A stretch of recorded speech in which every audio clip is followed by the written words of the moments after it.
precious identity. And thank you for joining me on episode 3 of this 8 episode series talking about unweaving ourselves from patriarchy and defining ourselves outside of our relationships to men. So today, last time we talked about how patriarchy's cheat code is having people who are not cisgender men overwork to support cisgender men because that brings us safety and belonging, and how that overwork comes in small ways and big ways, okay? And I challenge you to think about how much you overwork to create some sense of safety and belonging that you are already deserving of because you were born. And hopefully you were able to think about it and see how it plays out in your life. Now we're going to talk about how all the relationships you have with men are on borrowed time, okay? It's on borrowed time. You might have the best man in the world, or your daddy is the best, your brother is the best. You're still on borrowed time, okay? You're still on borrowed time. And that's because men are socialized towards power and dominance. Because of course patriarchy empowers men, everybody else can suck it. And if you're everybody else, then maybe you can get power by supporting the men who are supposed to have the power. So it makes discarding people who are not a part of that goal towards power and dominance so much easier. Because the goal of the cisgender men that have been sold this lie about patriarchy giving them power is to constantly seek that power and that dominance. So that means everybody else is an option on their ride to success, okay? And a lot of times, the people who get hurt the most are people who are in close relationship with these men, okay?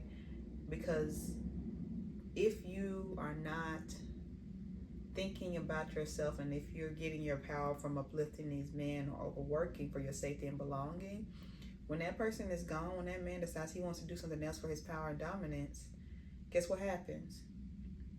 You get screwed over, okay?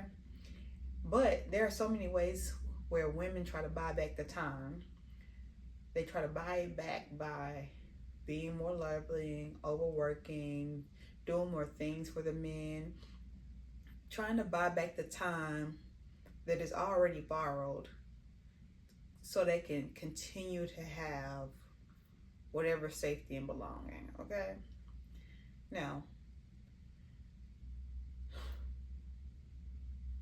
if you want to have a relationship with men, or if you do have relationships with men and you know you're on borrowed time, how do you create safety in those relationships? And I'm always brought back to how I was building safety with relationships, especially with men who I had relationships that were on borrowed time, and I was continuously trying to buy back the time. And for me, creating that safety looked like trying to be present or be loving or compassionate in ways the person did not deserve, okay? So, oh child, we're gonna talk about this boy I liked in high school, honey. And baby, he had a proximity to power. He had a lot of social power because he was popular and all that kind of stuff. And I had less social power. I had more than I thought I had, but I just had less because I was bullied a lot in middle school. I got to high school, I ain't had no name brand shoes. I dressed in a very different way, and I was just an outsider, you know what I'm saying? Like, so I felt like I didn't have any social power, even though I was cute and I was likable, so that made me, and I was different, so that made me even more unique, and it gave me a lot more social power than I thought. But 14-year-old Queen Ombaba didn't know any of those things. So she wanted to align herself with the man who had the most social power, okay? And that's a pattern that she would continue for the rest of her life until now. So I just liked this man because he had social power, okay? And he was who everybody liked, who everybody wanted to be around. And maybe if I align myself with this person, I could be more safe, okay? I could have more things So he became my safety. He became what I attached myself to make high school easier, and to protect myself from being bullied like I was in the past. Not knowing that I was on borrowed time. Because if I tied myself to him, that gave me more social power. But if he tied himself to me, that gave him no more social power or no more dominance. Okay? It gave him not what he wanted. Okay? Because he liked this other girl. All right? She was a very cute girl, light skinned girl, short girl, all the things that I'm not. She was a cheerleader. I was in the freaking choir. But I love the choir. And she was what he wanted. Now, she was a sweet girl. She's turned out to be a very beautiful woman, living a very fabulous life, very intelligent, just, turned out to be a well-rounded person. But in high school, baby, all I knew was that he wanted her, and I had to buy my time back from him. And having her would give him the power and the dominance that he thought he needed, because he could prove his worth through her, or prove his love for her through actions or whatever. The relationship I had with him was on borrowed time, because I was not going to give him no power and no dominance, and I wasn't what he wanted. But I always tried to buy back the time. What I used to do was, we would always like debate, and we were in a program that was about like developing those cognitive skills, thinking about philosophical theories and how they apply to life. So it was a lot of debating about anything and everything. So I spent a lot of time like sitting near him during lunch, or debating with him, or like just really spending a lot of time nurturing his ego, okay? Really feeding him that sense of pride that he could have in himself. Feeding into him those things that I wanted him to feed into me. But I was on borrowed time, okay? Because as soon as he got the girl that he wanted, baby, I was paid dust, okay? Paid dust, okay? It wasn't about me anymore. It was about how much he could nurture this girl who would give him even more power and dominance. So after high school, of course, that relationship don't work out. After high school, we still remained friends or whatever. We were in the same friend groups. So a lot of people, he ended up moving to go to school. I stayed in the city to go to school. So of course, my social group had stayed similar and the same. So we all kind of hung out with the same people and spent time with the same people. My best friend was dating his best friend. So it was just like, the social circle stayed the same. So I still was like trying to buy back the time. I still was trying to buy back the time. Even though when I was 18, I told him that I liked him. Oh, these mistakes I made. And he said he don't see me like that. Still trying to buy back the time by being loyal, or being loving and compassionate, by showing up whenever he called, whenever he wanted to spend time, I was there. Even though I knew it wasn't anything romantic, I just had to prove. I just was just trying to buy back the time, because I knew that he would see this loyalty and he would know that I was worth it. And he would know that nurturing this relationship would be important to his life. Not knowing that I was on borrowed time, because he was going towards power and dominance, okay? Even in his friendship, what people were going to give him more power and more dominance. So, of course, we stay friends. I'm in college. I go to Spain. I come back from Spain. And now this man is getting married. I'm like, huh? Okay, well, that's fine. Maybe it'll still be the same social group and the same social hangout. It'll be the same, because so much of my life has been nurturing to him, showing up for him, being there for him, that I'm just like, okay, this is what it is, and I'm okay to an extent. Now, I knew I was not okay, but I ain't know that at the time, so not too much on my girl, but The girl was just trying to make it make sense to her life, because everybody knew this girl. They all knew who he was going to marry and kind of what the situation was. And I was like left in the complete dark. I did not know anything that was going on. So when it came time for the bachelorette party to come around, the bachelorette party to come around, he made it where he could invite all his friends, female or male. And I don't know what she did because I wasn't at her part. But he could make it so he could invite all his friends. So of course I went. And I went, and some of my closer friends didn't end up going, which is a sign I should have stayed home. But I ended up going, and everybody kind of knew that there was some dalliance between the two, that there was something between the two of us, and it was like, oh, y'all need to be together. And it was always blah blah blah blah blah blah blah. Even his mama was like, I just knew it was gonna always be you, blah blah blah blah blah. So there was always this energy around it that everybody knew about. But of course, I'm just not seeing it. Not too much on my girl. I'm just not seeing that the reality is I'm on borrowed time. This man don't want me, don't really want to be around me, and I'm not a friend to him. So anyway, I ended up going to the bachelorette party, and I'm staying in a room with this girl who I share a birthday with, and I'm just like, yeah, I'm excited to be here. What are we gonna do? How are we gonna do this? Blah blah blah. So she tells me, well, yeah, next weekend we have to do this because I'm in the wedding. And I said, you're in the wedding? I didn't even know they was cool like that. I didn't know they was that close. So come to find out, I'm talking to everybody that's there. Everybody that's there in the wedding, except for me. Everybody that's there is in the wedding except for me. My friend who didn't end up coming was singing in the wedding. Everybody was in the wedding except for me. On borrowed time. So of course, not only is this man that I had been friends with, had been loving on, is marrying somebody else I ain't never known about, but also he's planning his life without me in it. Okay. So that was the first time I ever got super duper drunk and was throwing up everywhere.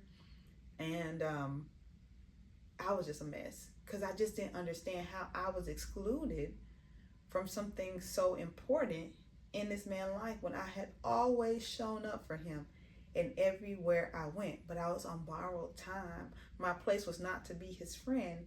My place was to be some kind of romantic object that could be captured at any time that he needed. Okay. So all this happens. I still end up going to the wedding. Not too much of my girl. She was like in her 20s. She didn't know. End up going to the wedding. I'm just watching everything go down, watching all of my friends be in this wedding and being a part of this celebration, and I'm just like an outsider to what is going on, looking bitter, probably looking sad or whatever, but trying to save face or whatever, because I'm still trying to buy back the time, buy back the investment that I had put into this person, because it has been an investment about 10 years. Well, not 10, but like 5 or whatever years. And I was just like, okay, I can buy back the time because I put so much investment. So I had to get the time back. So they go on, they get married. And what I didn't notice at the time, but what I now in retrospect realize is that even though I was trying to stay within that friend group, and now she was a part of that in some way, and I do truly feel bad for her because I know that was probably very tough for her world to be taken away from her, and for her to be placed into his world, where everything is about him, and everybody that knows y'all knows you because of him. But I just realized, like, looking back, how much I was pitted against her in secret. So I don't know what he ever said to her. I don't know nothing about their relationship, except for I just always felt like I was the one that could be this measure of his capacity to get high caliber women. And that if his wife didn't act a certain way, then there's a caliber of women out there who want him. So I was kind of always like put in this space where I'm not only being judged, but being put on display to create some sense of order in his relationship that he chose not to be in me with. Luckily, the girl was a very sweet girl, very nice. She was a very good wife to him. So she was friendly to everybody, all of his other female friends, and we were all, friendly and nice and all that kind of stuff. But I was trying to buy this time that was just borrowed. I was trying to get back this investment that was literally not gaining no interest, okay? It was just principal. And principal that he spent, okay? So after that, they get divorced or whatever. So I'm just like, okay, cool. Everybody's like, now it's her time. Now he realized, now it's this girl time. I'm thinking like, okay, how do I stay friendly with this person? So we all go back for his divorce party. Come to find out, he's sleeping with some other girl in the friend group. I'm just like, okay. So what's going on? Like, how am I always the last to know? The relationship was on borrowed time from the beginning. Not because he didn't want me, but because I was investing into him something that he was not investing into me. And when it was time for him to invest into something that he wanted, I was not going to be benefiting from it. That's it. That's how it's on borrowed time. So when we create this safety and we spend so much energy on these relationships with men that are just on borrowed time, when it's gone, we done spent 20 years investing in something that doesn't turn out to be anything, that doesn't turn out to serve me, make me better at my life. But I'm always the tool, even to this day, always the tool to stroke the ego, to be there as a person to build up himself so he can go out there and get what he really wants. And it's so disheartening to think about, because I'm always a person who thinks the world should be fair, which it is not. It's so disheartening to think about how much time and energy I spent trying to buy back the time in this relationship with this man, knowing that he would never invest in me.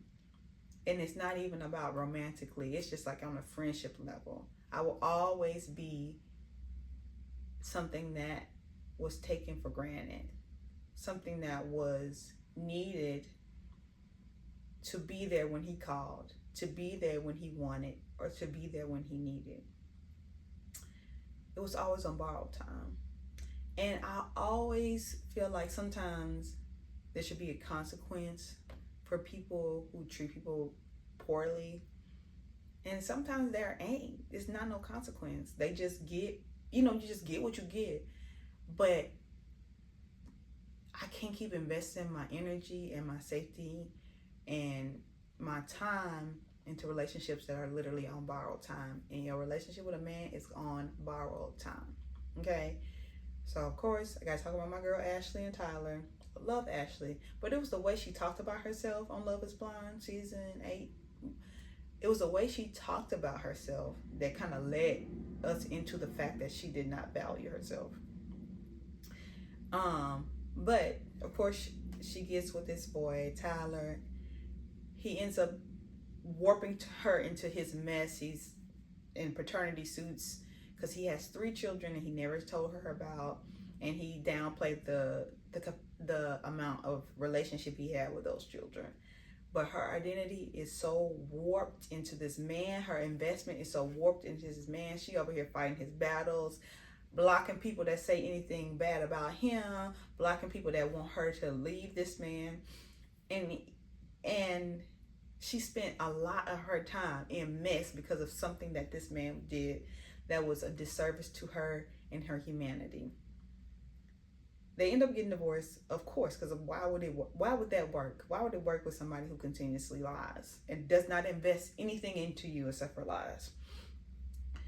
But even after she broke up with him, it was just like the problem in their relationship was us commenting on their relationship.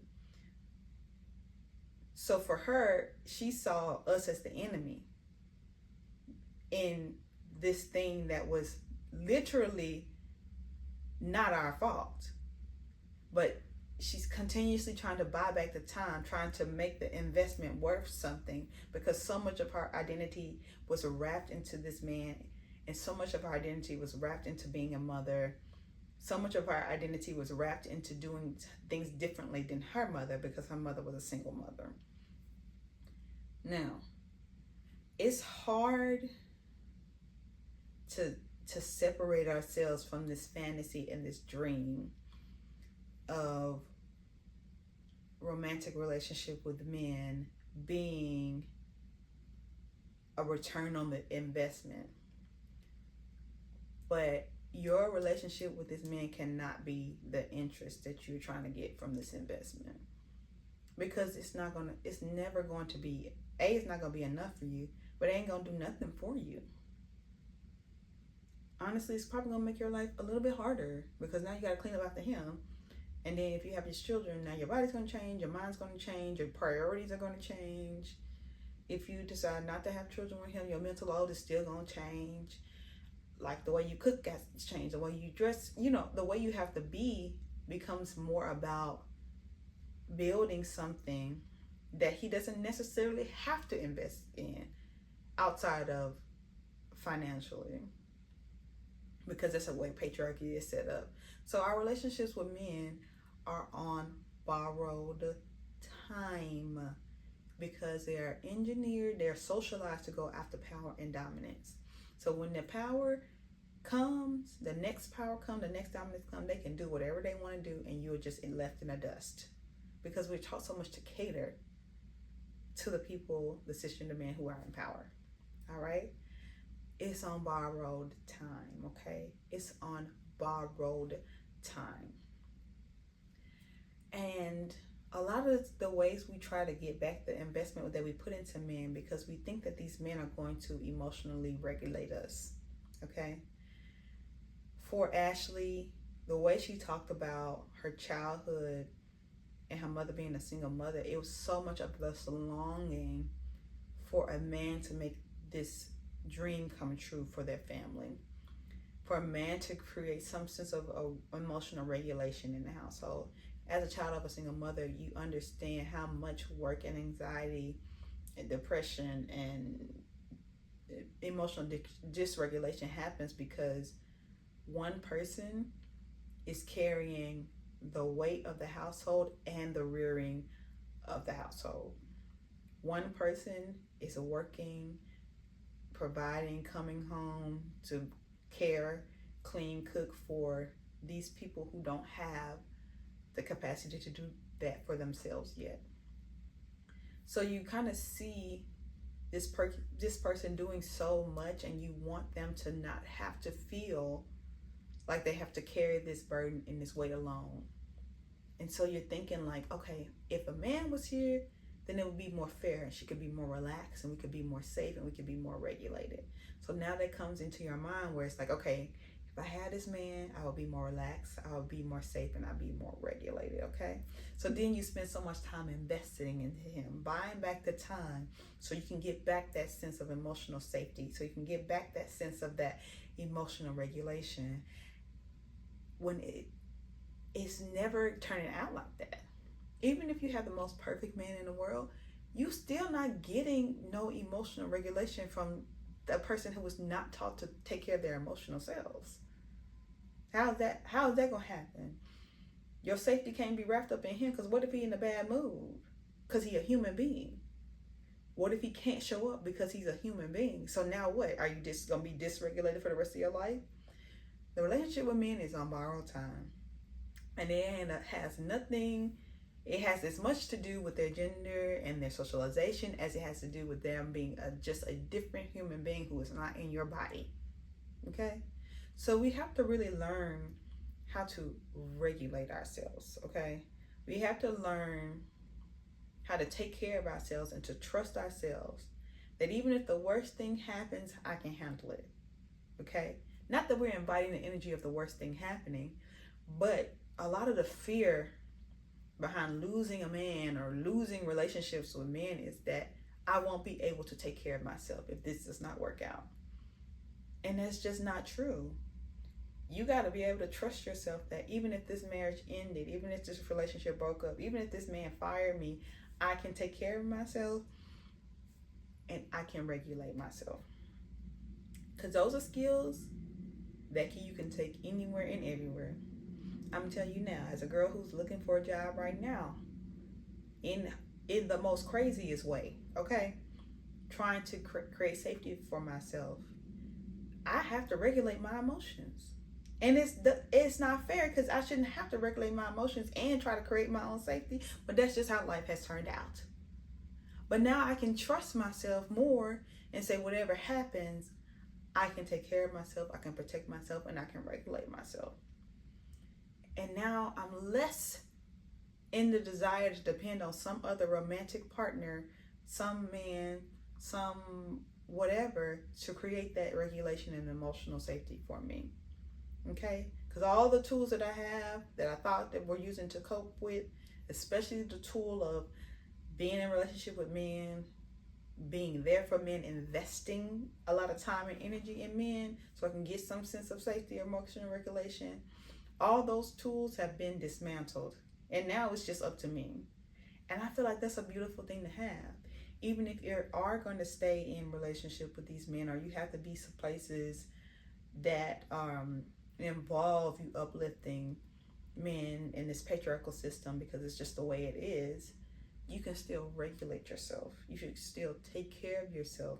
You can still spend the energy and time investing in yourself because you only gonna get interest from there. Okay, I can tell you right now.